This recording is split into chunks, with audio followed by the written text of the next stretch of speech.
Again, I'm going to talk you all through how to do a reduction linocut print. I've made this maybe is my third or fourth one I've ever done. It took me a while to get my head around how it works, and as I was sort of teaching myself how to do it, I feel like I could have really benefited from some visuals that would have helped me understand it more, because you sort of have to, when you're carving a reduction linocut block, you kind of have to think one step ahead the whole time. What colour is going to come? You're carving to show the next colour that you're going to print. That probably sounds really confusing, me saying this out of context right now, but by me showing you every step of me doing a reduction linocut print, I think it's maybe going to be 4 or 5 layers. Hopefully you'll sort of understand how it works. So starting right at the beginning, well, I haven't not right from the beginning, as in I haven't shown you me carving it from scratch, but I don't think that bit's necessary.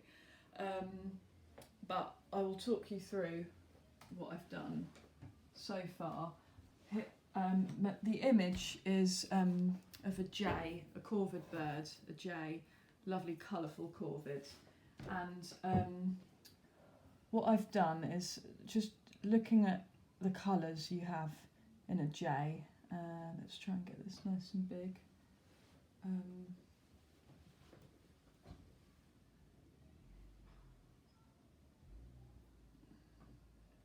Obviously it's being slow, but the oh no, it's heading to a YouTube video. We don't want that. This is the YouTube video. But basically a jay, the lightest colour within the image of a jay is white. So, great place to start. What colour is the paper you're usually printing on? White. So, I look at that image of a jay and I'm like, okay, right. And first thing I need to do is carve out the areas that are white. So, here is my Linocut. I've printed it in its first colour layer already, which I'm also going to show you me doing, because I've only printed a couple just to see how it came out. But basically in this image here, I have carved out everything on the bird which is white. So as you can see, bits of its wings there, bit on its head, and then of course the background and everything like that. This bird, by the end of this process, this is not all going to look yellow ochre, the colour that I've just printed in. But what you do with reduction is you print the whole lot in the lightest colour. You print your whole edition, and then, next stage, you carve away everything that you want to appear yellow ochre. This is where it's confusing. You're thinking one step ahead, and this will make sense when you see the next part of my video where I'm printing the next colour, which I think is probably going to be blue. So what I'll be doing is, after printing this, I'll carve out everything that I want to appear as yellow ochre, and then print the whole thing in blue. Then everything will be blue, and then I carve out all the blue area, etc. If you still feel confused, that's fine.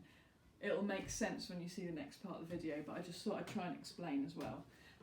So what I'll do now is, you've seen the print, but I'm going to talk you through the important thing of registration.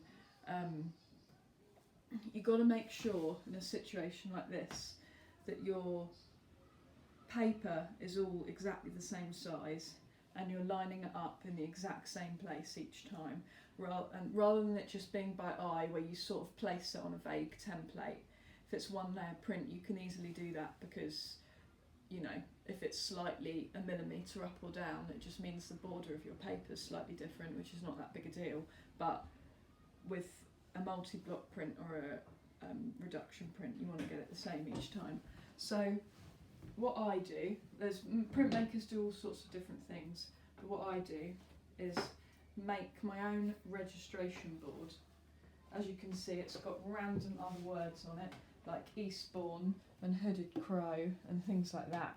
And that is because I use the same board for different purposes and then draw out the lines for different ones, more, but sort of to be green, but also because I'm a bit lazy and I can't be bothered to keep making them. So what I've done here is cut 2 strips of grey board, like, you know, this material here, 2 strips, and stuck them in an L shape, and then put loads of parcel tape down to fix it.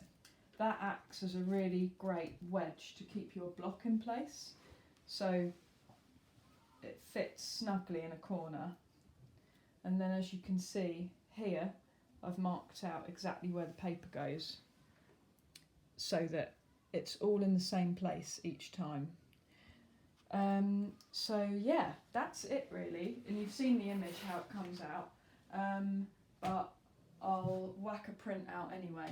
Okay, so I'm now printing the second layer of my 4-layer reduction print. If I just show you here, what I've now done is carved away everything where I want the yellow ochre of this to show. It will make more sense when I print this, but what I've done, yeah, is cut away everything that I want to be yellow ochre, and left raised everything that I want to be a different colour. What some people would do here is ink the whole lot in their next colour. So in my case, it's this light blue I've got here. But what I tend to do is just ink up the areas that I want to be blue, sort of to save ink, and also because it's just not necessary. And then my next colour after this is going to be dark brown, which is what I want all the branches to be and things like that. So yeah, what I'm doing here is inking up the areas where I want to be blue. So with a small roller, I'm just lightly going over all the bits. This part of the where all these little dashes are is where the J has a really nice bit of blue on its wing. Doesn't matter obviously if you spread further on because it's all going to get covered. So do that, and then he's also got a lovely bit of blue on his eye. So just dabbing the roller over the eye. Again, doesn't matter if it goes onto other areas, it's all going to get covered by the ends. So that looks good to me. One other little thing I do is I use masking tape sometimes to just cover over areas where I really don't want any of the colour to get onto the yellow ochre, like, you know, when you haven't cut enough, deep enough on the negative space. If you're anything like me, you're not very good at cutting really deep and get a bit impatient. So where I see that I've dabbed a bit of blue that I don't want it to be, I just go like that. So yeah, now I'm going to run it through the press and we'll see how it looks. Let's see how this has come out. Cool. So yeah, as you can see, it all looks a bit bizarre and abstract at the moment, but the blue is sitting nicely in the areas I want it to. Where it's all up here, that's all going to get covered by dark brown, likewise there, but you'll see at the ends there'll be a really nice little blue eye and blue section here. So yeah, that registered nicely. A reminder that this line here was what I used to, you're lining up the paper each time in the exact same place, using your raised registration board here, keeping everything in place. And yeah, so that's stage 2 of 4 done. I'm now going to carve into this block again. I'm going to carve everything away that I want the blue to appear. So I'll be basically cutting across all of there, all in the eye. Then we'll be printing the whole lot in a dark brown. And yeah, 2 more stages to go. Great, thank you. Okay, so I'm now printing layer 3 of 4 of my reduction Linocut print. So hard to tell what, now there's all this ink on it, but what I've done is I've cut lots of little lines in this area here, and I've cut around the edge of the eye, because what I want is when I print over this one here from the last stage, I want the edge of the eye to be blue and this part be blue as well. So, and everything other than that I want to be this nice dark brown colour. So yeah, I'll just finish inking it up. Just covering the whole thing carefully with a small roller because I don't want to get any ink in these negative spaces, which often happens when you use a big roller. So I think I've got most of this covered. Let's check it in the light.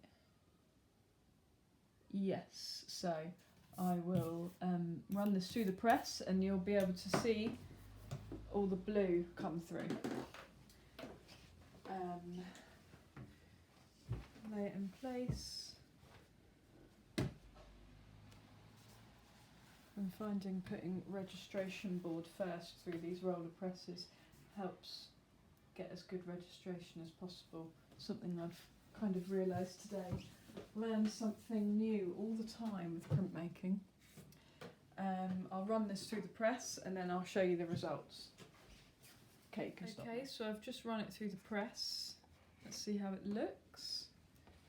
Okay, yep, so the blue has come through nicely how I wanted it to in this area here and on the eye. And yeah, some blue has also come through in places I wouldn't necessarily want it to, but I'm going to go with it because this is what printmaking is all about. Artistic license in it.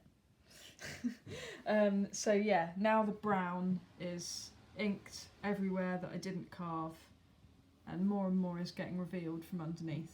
Next layer is black, so, and that'll be the final layer. So one more stage to go and then we'll see how it looks. Thanks very much. Okay, so I finished carving the final layer of my reduction lino cut the other day, and I've been printing this final layer. I'm about halfway through the edition, and I thought I'd show you how that's going. So yeah, everything I've carved out now is everything other than what I want to appear black, and then everything you see there now, there's a very small amount of bird left here now, is everything that's left. So let's put that through the press and I will show you how it looks as a print. Okay, let's see how it looks. Great, so there you go. This is the completed print. We had white paper, then we had yellow ochre for the main part of the body, then we had blue for its part of its wing and its eye, then we had dark brown for the trees and part of its body, and then finally we have black. Yeah, I'm pleased with that. It's not perfect, but then a lot of printmaking isn't perfect, so I'm fine with that.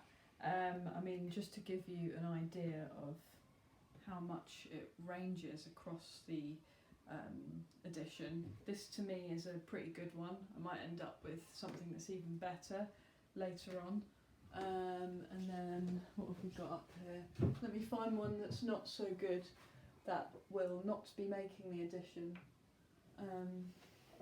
This one here, it's too off, that's too much.